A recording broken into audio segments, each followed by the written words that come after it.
오늘 걷고 있는 누리길은 고양 송강 누리길입니다. 총 6.6km의 거리고 약 1시간 40분이 소요된다고 되어 있습니다. 지도상으로 보아서는 송강 정철 12 쪽으로 들어와서 월산대군 사당,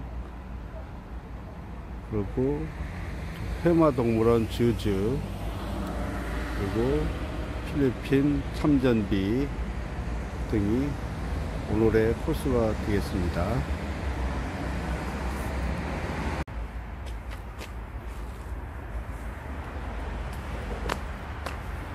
송강권에서 굴다리를 지나 북부순환도로를 따라서 왼쪽으로 나 있는 낙엽길을 따라 들어가면 둘레길이 나옵니다. 20여 메다의 낙엽길을 지나면 편도 자동차 전용도로가 나오고, 자동차 전용도로를 따라서 올라가면 이것이 둘레길이 지속됩니다.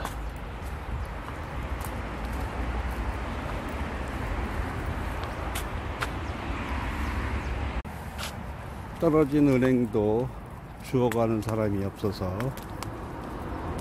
길옆에 그대로 쌓여 있네요.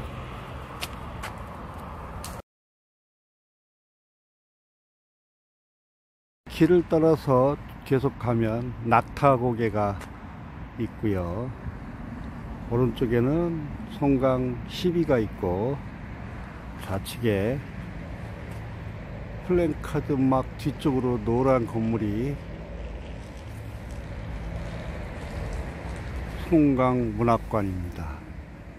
현재는 수리 중인 것 같고 활성화가 되어 있지 않은 것으로 보입니다.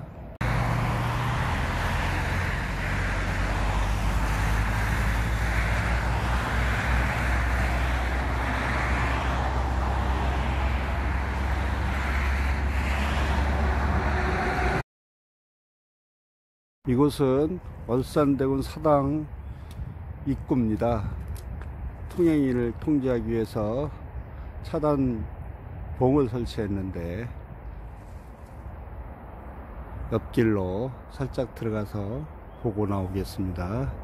이 안으로 들어오면 상단으로는 묘가 보이고 아래쪽으로 사당이 보입니다. 이 묘소에는 월산대군 묘는 없고 그 아들과 손자의 묘가 있습니다. 월산대군의 묘는 앞쪽에 호곡로 뒤편에 산에 별도로 있습니다.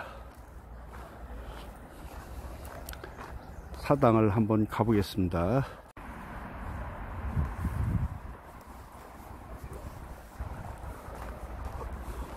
호수가 하나 있었는데 아마 생명을 다한 것으로 보입니다.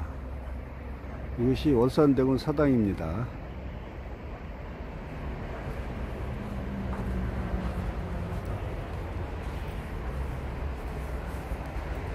산문도 상당히 간결하고 색깔도 단색으로 처리되어 있습니다.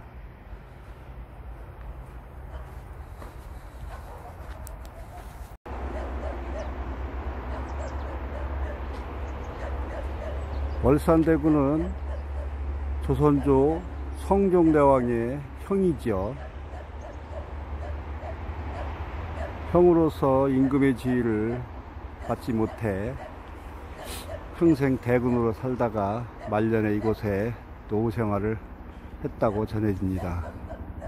이 묘소는 월산대군 아들 양천도정의 묘이고, 요 묘소는 그의 손자 파림군의 묘소입니다. 요 밑에 있는 묘소는 양원도정의 묘입니다. 비석이나 문인석이 상당히 오래되어 가치가 있을 것으로 보입니다.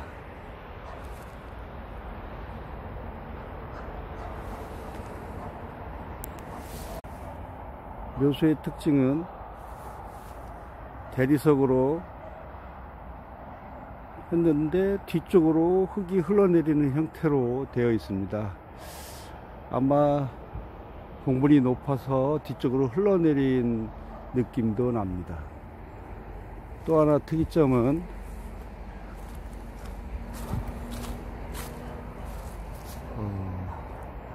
유명 조선국 종실 정의대부 파림군 단지묘, 종실이란 말이 들어가 있는 게 좀 특이한 형태입니다. 이 고개는 능골에서 넘어가는 능골 고개입니다. 나무도 많이 자라 있고 대신 흙을 깊이 파서 만든 도로라 바람이 시원하게 불어옵니다.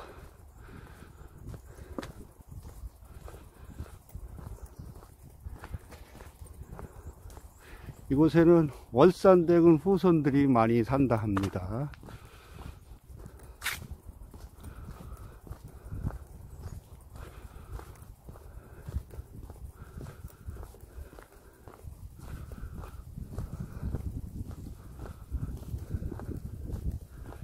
고개를 넘어서면 작은 마을이 하나 보이는데 보호수인 커다란 느트나무가 하나 있고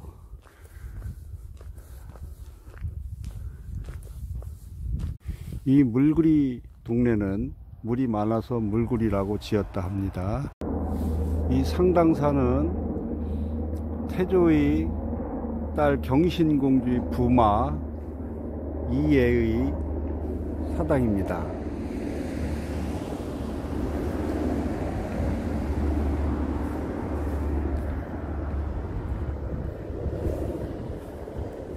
최근에 보수를 해서 깨끗해지긴 했는데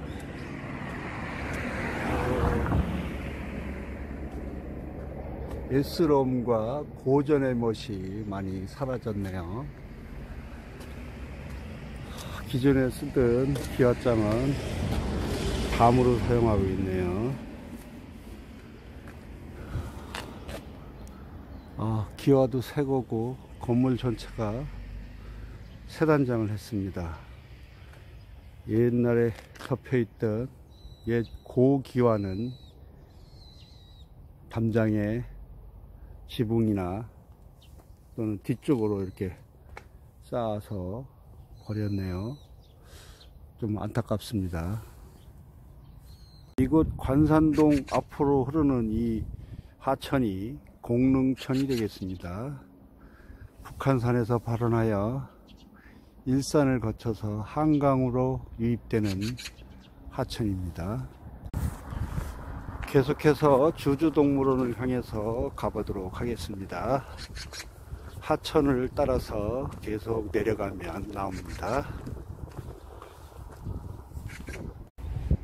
멀리 북한산이 보이고 그를 따라서 공릉천이 이어지면서 수량이 많이 늘어났습니다. 그 이유가 있었네요. 이 보공사를 실시하여 물이 고이게 된 것이었네요.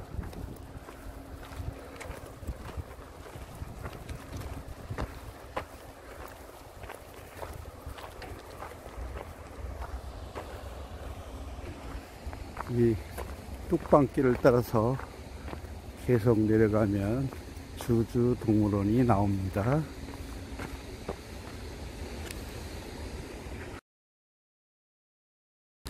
이 공릉천을 따라서 내려오다 보면 노랫소리가 들리고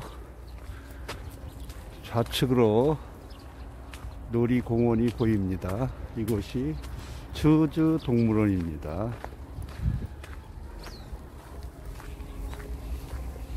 이 주주동물원 둘레를 따라서 계속 걸어가면 정문이 나오고 송강누리길의 종점이 됩니다.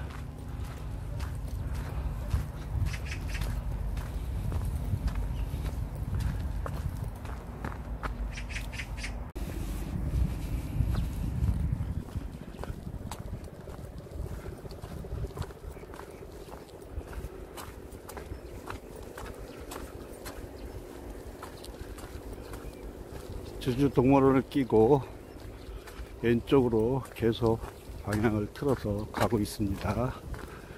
오른쪽에는 공릉천의 지류입니다.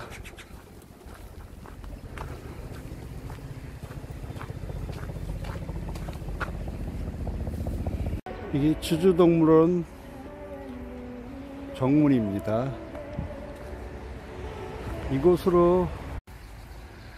이곳이 이 주주동물원 정문이면서 부지가 주주동물원이 되겠습니다. 고양 누리길은 여기서 고양 송강누리길이 끝나고 다시 견달산 누리길이 이어집니다. 견달산 누리길은 야산과 동네를 이어지는 곳으로 별 관광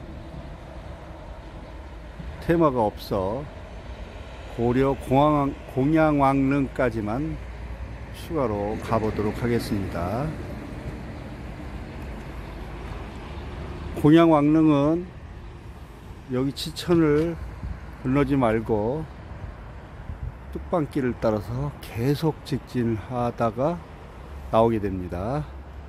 이 정려각은 효자 장의중이 손가락을 잘라 어머니를 봉양했다는 소식을 듣고 고종이 하사한 정려각입니다. 효자 학생 장의중 지려에서 벼슬은 없었던 것으로 관직에는 오르지 못한 장의중이라는 것 같습니다. 이것은 고려 마지막 왕인 공양왕릉입니다. 좌측이 공양왕릉이고 우측이 순비 노씨의 무덤입니다. 조선왕릉에 비해서 성물이 작은 게 특징입니다. 뒤쪽으로 보이는 묘소는 애손자 정씨의 묘라 합니다.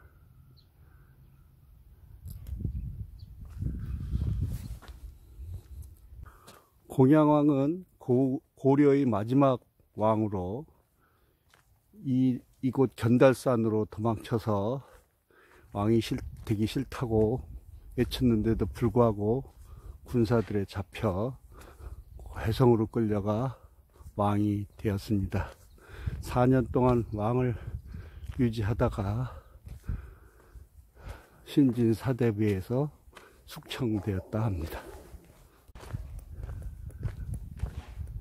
처음에는 군으로 격화되었다가 나중에 시간이 흐른 뒤에 왕으로 다시 추증되었다 합니다.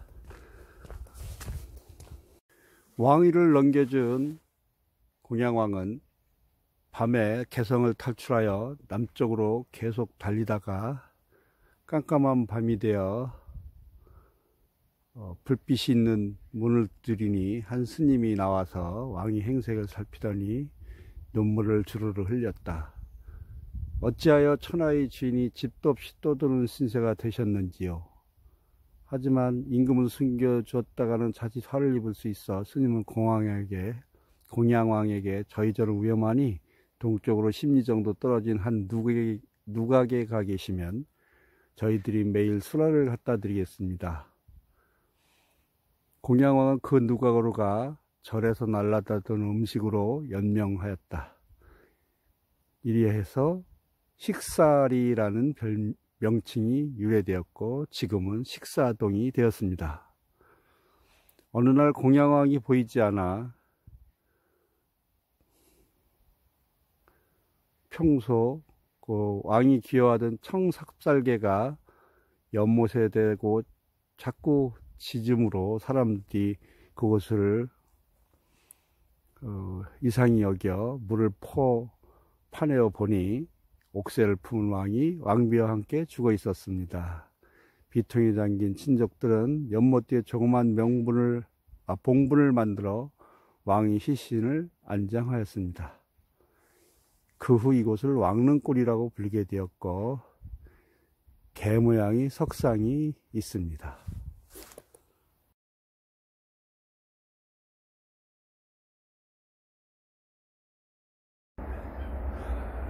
건너편 하얀 탑이 6.25 전쟁 당시 파병된 필리핀 군을 위한 기념탑입니다.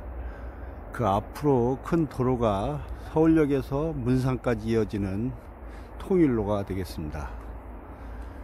통일로 옆에 하천은 공릉천으로, 이 공릉천을 따라서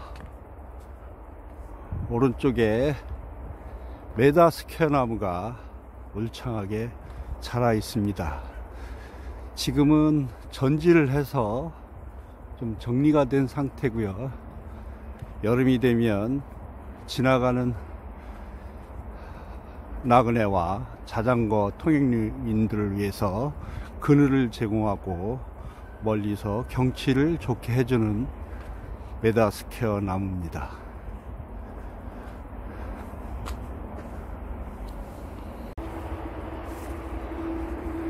약 2km에 걸쳐서 조성되어 있는 이 메다스퀘어 거리는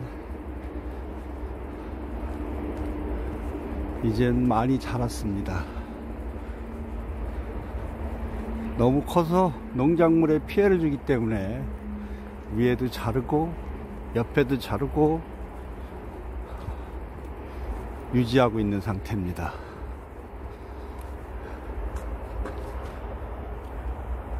왼쪽에 작은 나무는 작년 연말에 고양시에서 조성한 메다스퀘어 아기 나무들입니다.